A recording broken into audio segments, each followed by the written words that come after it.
Las Vegas, Nevada, KTRK. Former football legend O.J. Simpson became a free man again Sunday after serving 9 years for a botched hotel room heist in Las Vegas that brought the conviction and prison time he avoided in the killings of his ex-wife and her friend after his 1995 acquittal in the trial of the century in Los Angeles. Simpson was released at 12:08 a.m. PDT from Lovelock Correctional Center in northern Nevada, state prison spokeswoman Brooke Keast told the Associated Press. She said she did not know the driver who met Simpson upon his release and didn't know where Simpson was immediately headed in his first hours of freedom. "I don't have any information on where he's going," Keast added. Neither Simpson's attorney, Malcolm Laverne in Las Vegas, nor state parole and probation captain Sean O'Rudy, who has been handling Simpson's case, immediately responded to messages. Keast said the dead-of-night release from the prison about 90 miles, 145 kilometers, east of Reno, Nevada, was conducted to avoid media attention. "We needed to do this to ensure public safety and to avoid any possible incident," Keast added, speaking by telephone. She spoke from Lovelock, where she said she witnessed Simpson signing documents to be released. The 70-year-old Simpson gains his freedom after being granted parole at a hearing in July. Unlike the last time he went free, 22 years ago, he will face restrictions, up to 5 years of parole supervision, and he's unlikely to escape public scrutiny as the man who morphed from charismatic football hero, movie star and TV personality into suspected killer and convicted armed robber. Simpson was looking forward to reuniting with his family, eating a steak and some seafood and moving back to Florida, Laverne said recently. Simpson also plans to get an iPhone and get reacquainted with technology that was in its infancy when he was sent to prison in 2008, his attorney said. The Florida Department of Corrections, however, said officials had not received a transfer request or required documents, and the Attorney General said the state didn't want him. The specter of his residing in comfort in Florida should not be an option, Florida Attorney General Pam Bondi said in a statement on Friday.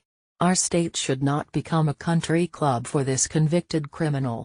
Close friend Tom Scotto, who lives in Naples, Florida, has offered to have Simpson live at his house.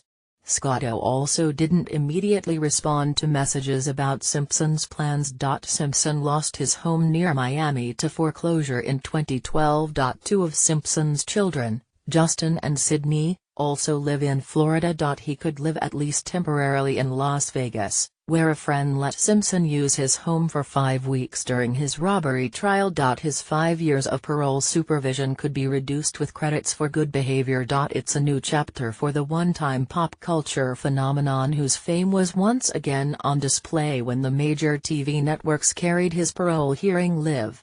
He told officials that leading a group of men into a 2007 armed confrontation was an error in judgment he would not repeat. He told the parole board that he led a conflict-free life, an assertion that angered many who believe he got away with killing his ex-wife, Nicole Brown Simpson, and her friend, Ronald Goldman in Los Angeles in 1994.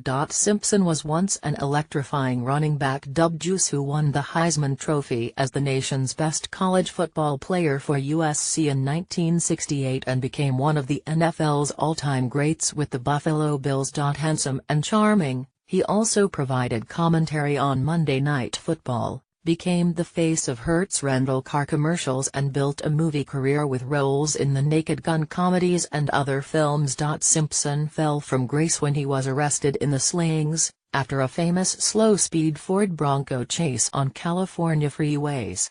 His subsequent trial became a live TV sensation that fascinated viewers with its testimony about a bloody glove that didn't fit and unleashed furious debate over race, police and celebrity justice.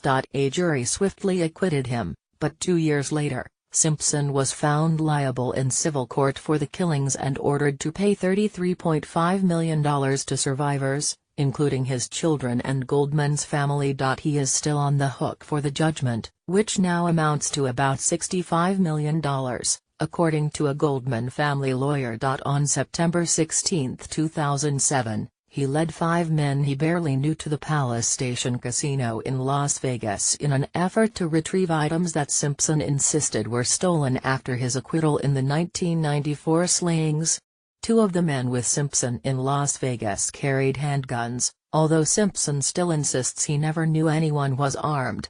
He says he only wanted to retrieve personal items, mementos and family photos. He went to prison in 2008, receiving a stiff sentence that his lawyers said was unfair. If the nation's Simpson obsession waned for a while, it resurged last year with the